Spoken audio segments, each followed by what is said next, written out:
Hello, students, and welcome to Roshi's Education Point. Today, we will be starting with your Insight, a multi skill English course book for class 7th. Chapter 4 today we will be doing, and the name of the chapter is Somebody's Mother. Should we help the elderly with their daily cures? क्या हमें बड़ों की daily के जो काम होते हैं उसमें हेल्प करनी चाहिए? Read this poem about a young boy who senses the anxiety of an old woman and immediately rushes to help her. ये एक ऐसे बॉय की स्टोरी है जिसे एक ओल्ड वुमन की एंजाइटी फील हो जाती है और वो उसकी हेल्प करने के लिए चला जाता है. The woman was old and rigid and grey and bent with the chill of winter's day. अब यहाँ पर एक ऐसी वुमेन के बारे में बात हो रही है हु इज़ ओल्ड. ओल्ड यानी कि जो काफ़ी बूढ़ी हैं, एंड रेजिड जिनके कपड़े जो हैं काफ़ी फटे हुए हैं, and grey. Grey means gloomy. And bent with the chill of winters day. जो बूढ़े लोग होते हैं वो एकदम स्ट्रेट नहीं खड़े रह सकते हैं, तो वो थोड़ी सी बेंड होके खड़ी हुई थी. The street was wet with the recent snow. जो रोड थी वो हाल ही में बारिश हुई थी, वहाँ पर स्नो गिरी थी वहाँ पर, इस वजह से रोड्स गीली थी वहाँ पे. And the women's feet were aged and slow. Women बहुत ओल्ड होने की वजह से काफ़ी धीरे धीरे चल रही थी. She stood at the crossing and waited long, alone, uncared for, amid the throng of human beings who passed her by, nor heeded the glance of her anxious eye. अब वो रोड क्रॉस करने के लिए बहुत देर से wait कर रही थी. वो नहीं कर पा रही थी बिकॉज़ काफ़ी ज़्यादा ट्रैफिक था.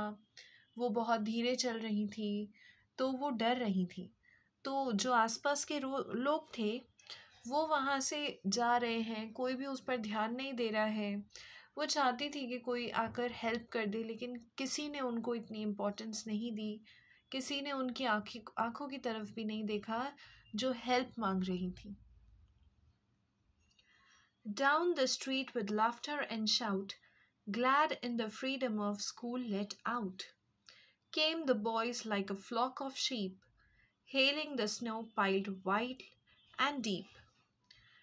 अब कुछ ही देर में वहाँ पर स्कूल की छुट्टी होती है और खूब सारे बच्चे हंसते खेलते चिल्लाते हुए वहाँ से निकल कर आते हैं. जैसे शीप का झुंड होता है वैसे ही बॉयज़ का झुंड वहाँ से आ रहा था और वो स्नो के साथ खेल रहे हैं, उसको इकट्ठा कर रहे हैं.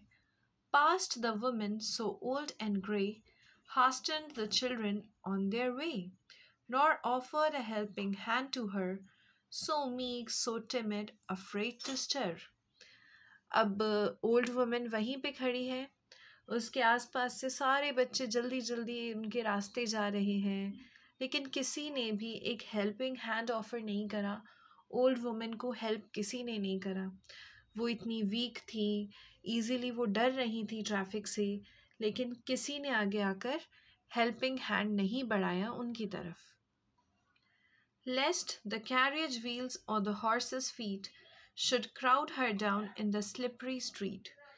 अब उनको डर किस बात का है कि इतना जो यहाँ पर हॉर्स कैरेजेस हैं, अगर वो स्लिप हो गई तो ये जो घोड़े हैं इनके पैरों के नीचे ना आ जाए वो, या फिर वो इन्हें थोड़ा सा पुश ना कर दे. तो इस वजह से ये डर रही थी कि स्लिपरी रोड है, अगर कोई मुझे नहीं पकड़ेगा मैं स्लिप हो जाऊंगी.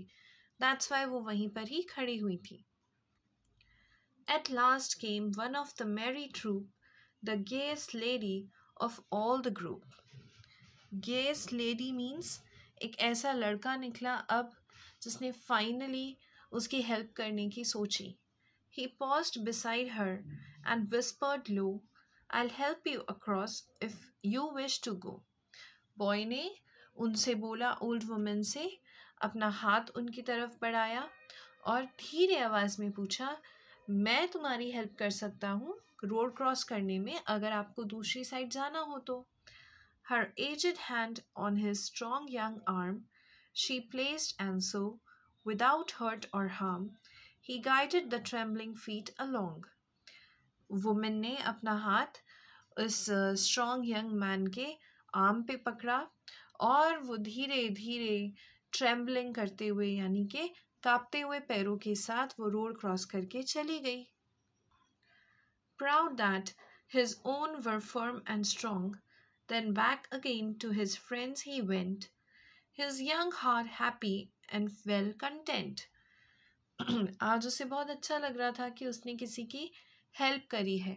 आज किसी के लिए वो एक स्ट्रॉन्ग पर्सन था जिसने बिना हर्ट करे उन्हें रोड क्रॉस करवाया है. जैसे ही उसने रोड क्रॉस करवाया वैसे ही वो बॉय वापस से अपने फ्रेंड्स के पास चला गया. लेकिन वो खुश था, वो सेटिस्फाइड था कि उसने ओल्ड वुमेन की हेल्प की है. She is somebody's mother, boys you know, for all she's aged and poor and slow, and I hope some fellow will lend a hand to help my mother, you understand? वो भले मेरी mother नहीं है लेकिन किसी ना किसी की तो वो मदर है.